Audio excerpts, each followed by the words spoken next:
अगले दिन सुबह पुरोहित जी बड़ी ही चिंतित अवस्था में सेठ के घर पहुंच जाते और जाकर कहते कि सेठ जी, आपकी सुरक्षा मेरी जिम्मेदारी है और मुझे आपकी सुरक्षा खातिर मैं देख रहा हूं कि आप पर बहुत बड़ा संकट आने वाला है। आपका जीवन दुख से घिरा होने वाला है। आपके व्यापार में आपको बहुत बड़ा नुकसान होने वाला है और आपके घर में बड़ी विपदा आने वाली है। कुल पुरोहित की ऐसी बात सुनकर वह सेठ घबरा गया। सेठ कहता है कि पुरोहित जी, ये आप क्या कह रहे हैं?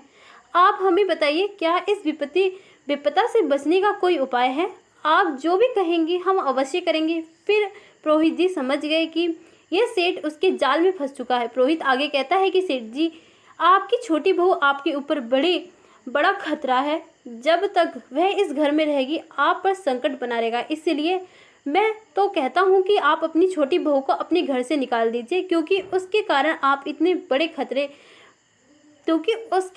आपके ऊपर इतना बड़ा खतरा मंडरा रहा है। आपका जीवन संकट में है। पुरोहित की ऐसी बात सुनकर वह सेठ पुरोहित पर विश्वास कर लेता है। सेठ जी कहते हैं कि पुरोहित जी, आप जैसा कहेंगे वैसे ही होगा और मैं वैसे ही करूँगा। आप बताइए कैसे अपनी बहू को घर से निकालना है? पुरोहित जी कहते हैं कि सेठ जी, आप तुरंत कुछ भी करके अपनी बहू को घर से बाहर निकाल दीजिए। इतना कहकर वह पुरोहित अपने घर चला जाता है। उधर सेठ जी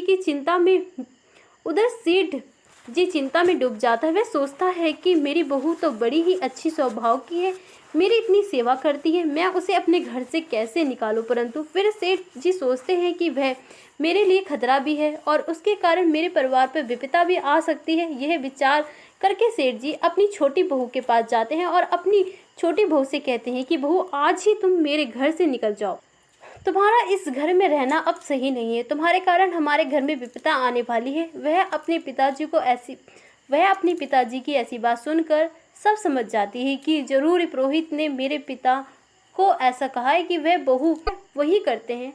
ठीक है पिताजी, अगर आप यही चाहते हैं तो मैं इस घर को छोड़कर चली जाती हूँ। फिर अपनी पत्नी को घर छोड़कर जाते हुए देखकर सेठ का छोटा पुत्र भी कहता है कि पिताजी, अगर मेरी पत्नी इस घर में नहीं रह सकती तो मैं भी नहीं रहूँगा और मैं भी अपनी पत्नी के साथ घर छोड़कर जा रहा हूँ। अब वह दोनों पति पत्नी दोनों सेठ जी का घर छोड़कर एक शहर में चले जाते हैं और शहर में जाकर किराए के मकान में रहने लगते हैं। कुछ दिन बाद कुछ छोटा सा धंधा शुरू करते हैं और तोता सेठ से कहता है कि देखो, सेठ की छोटी बहू बड़ी बुद्धिमान तो थी, उसकी बुद्धिमान के कारण उनका धंधा बड़ा ही अच्छे से चलने लगता है। उनका व्यापार बहुत ही बड़ा व्यापार में परिवर्तन हो जाता है और छोटे पुत्र और उसकी पत्नी दोनों बड़े ही धनवान बन जाते हैं। शहर में अपना मकान भी खरीद लेते हैं। उधर वह सेठ, उसका घर बर्बाद होता जा रहा था। घर में लड़ाई झगड़ा होने लगा था। सेठ की दोनों बहुएं आप झगड़ा क्या करती थी और सेठ के दोनों पुत्र बुरी संगत में पड़ गए थे। वह कुल पुरोहित हवन पूजन के बहाने सेठ से खूब सारा धन लेकर जाता। धीरे धीरे करके वह पुरोहित सेठ को पूरी तरह से लूट लेता है और सेठ का पूरा धन धीरे धीरे कर वह लूट कर अपने घर ले जाता है। तब तो सेठ की हालत बहुत ही खराब हो चुकी थी। सेठ के घर में खाने पीने के लाले पड़ गए। सेठ का कमाया हुआ धन सब चला गया। खाने का भोजन नहीं था, पहनने को वस्त्र नहीं थे। अपनी ऐसी हालत देखकर सेठ एक दिन विचार करने बैठता है और विचार करने पर सेठ को समझ में आता है कि जिस दिन से मेरी छोटी बहू इस घर को छोड़कर गई है, उस दिन से इस घर की हालत बहुत खराब होती जा रही है। अब सेठ समझ जाता है कि उसकी छोटी बहू ही जो उसके घर को बचा सकती है। सेठ दौड़ते दौड़ते शहर जाता है और अपनी छोटे पुत्र के घर पर जाकर अपनी लक्ष्मी स्वरूपी बहू को क्षमा मांगता है। सेठ अपनी बहू के चरण में गिरकर कहता है कि बहू, मुझे माफ़ कर दो, मैं पुरोहित की बात पर आ गया।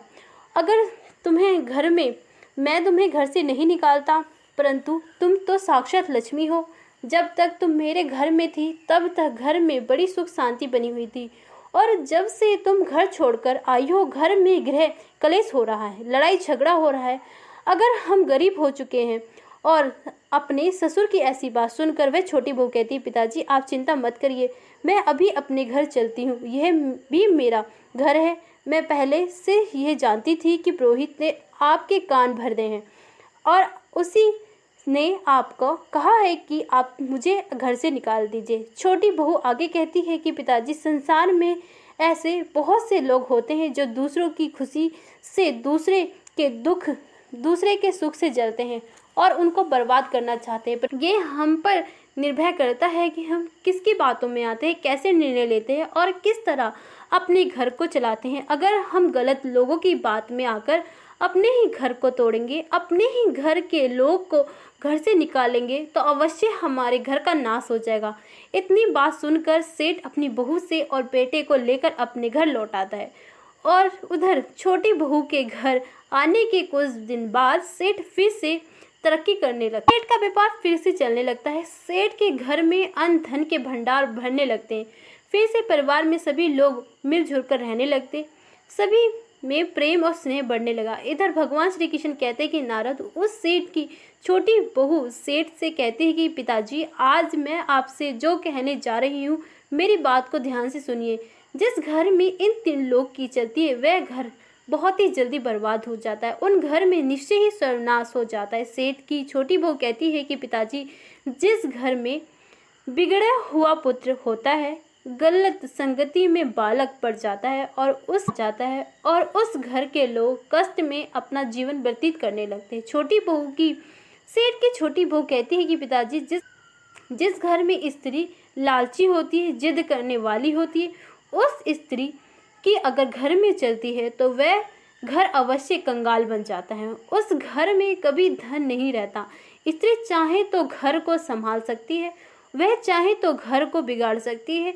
घर स्त्री पर निर्भर करता है। जिस घर में स्त्री लालची और जिद्दी होती है उस घर का नाश तय है। इसीलिए जिद और लालची स्त्री की बात कभी नहीं माननी चाहिए। जिस घर में मुखिया बाहर वाले की बात में आ जाता है, बाहर वाले के कहे अनुसार चलता है, उस घर का सर्वनाश हो जाता है।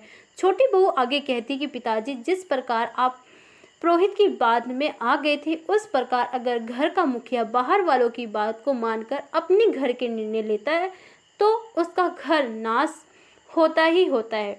इतनी बात वह छोटी बहू अपने ससुर को बताती है और ससुर छोटी बहू की बात को समझ जाता है और छोटी बहू ये भी बताती है कि जिस घर में बेटियों